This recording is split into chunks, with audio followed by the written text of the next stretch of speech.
السلام عليكم البنات، كي دايرين؟ لاباس عليكم؟ كنتمنى تكونوا كلكم بخير وعلى خير، تكونوا في امان الله وفي صحه جيده. المهم اليوم انا جيت معكم تشهيت واحد الحاجه اللي هي يogurt طبيعي منزلي، اللي الصراحه كيجي واعر بزاف، ما بقاوش نشريوه من الزنقه وبغيت نشاركه معكم. يوغورت كيجي زوين بزاف الصراحه، في الحقيقه ديما كنعكزو. دابا غادي نبداو باش نمشي معكم المقادير. اذا البنات هنا كناخذوا كاميله كنديروا فيها يطرو ديال الحليب، وعندنا هنا اون ساشي ديال السكر فاني، وعندنا 3 ديال المعالق كبار ديال السكر، وهنا عندي دانون ديال الفاني اللي معروف ديال 2 دراهم فقط. اذا بالنسبه للحليب من الاحسن تاخذوا حليب طبيعي. اذا كناخذوا دابا الحليب ديالنا وغادي نبداو على بركه الله. غادي ناخذوا السكر هو الاول، غادي نبداو نضيفوه شويه بشويه. ناخذ المعلقه الاولى، موراها المعلقه الثانيه والثالثه. ما تخلعوش من 3 المعالق كبار ديال السنيده، راه ما كيجيش حلو نهائيا. بالعكس اللي عزيز عليه الحلاوه يعني بحال اللي كيجي الزنقه، من الاحسن يدير 4 المعالق. غادي نحركو ونزيد دابا الساشي ديال السكر فاني، ومن موراها غادي نبدا نحركو شويه بشويه. حركوه مزيان ولكن غير بشويه، ومن موراه صافي غادي نديروه فوق العافيه مهيله غير بشويه يسخن، وموراها غادي نطفي عليه. كيف ما كتشوفوا صافي هو سخن، انا طفيت عليه. اذا هنا رجعت معكم. بالنسبه للحليب ما تخليوش الحليب حتى يطلع فيه الفايده، لا خليوه غير غلا غير شويه وهبطوه. من بعد صافي كنبداو نحركوه هكا شويه بشويه، حيت الا ضفنا عليه دانون غادي يتكلل، وصافي غتخليوه يبرد شي شويه، حيت الا ضفنا عليه دانون هكاك غادي يتكلل، ما غاديش يكون كيف ما بغينا حنا. اذا غادي نقيسوه بيدنا باش نشوفوه واش هو هذاك ولا. دير صبعك وما تحرقش. اذا غادي نضيفوا عليه دانون، نضيفوا عليه دانون.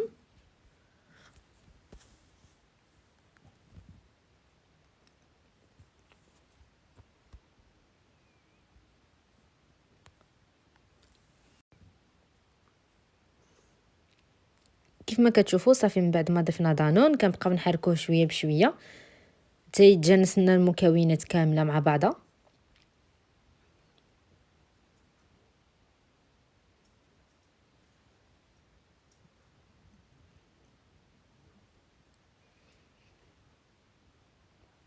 ودابا صافي غادي ناخذوا الكيسان ديالنا. بالنسبه انا عندي الماكينه متوفره، على داكشي غادي نديرها في الماكينه.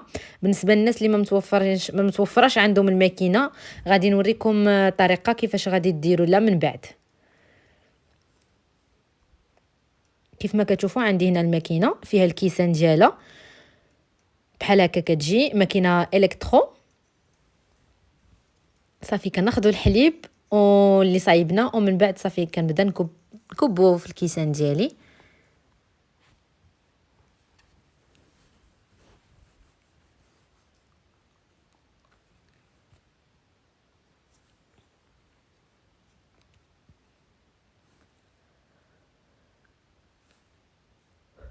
صافي دابا انا ساليت التعبئه ديال الكيسان ديالي كاملين كيف ما كتشوفوا.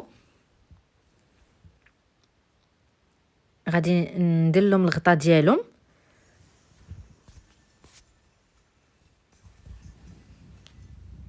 اذا صافي ساليت، ومن موراها دابا غادي نحط الكيسان ديالي كاملين في الماكينه. صافي كناخذوا الاله ديالنا، ومن موراها كنديروا فيها الكؤوس اللي عمرنا. كيف ما كتشوفوا هذه هي الاله، اله ديال صنع الياغورت. كنحطوا فيها الكيسان كاملين.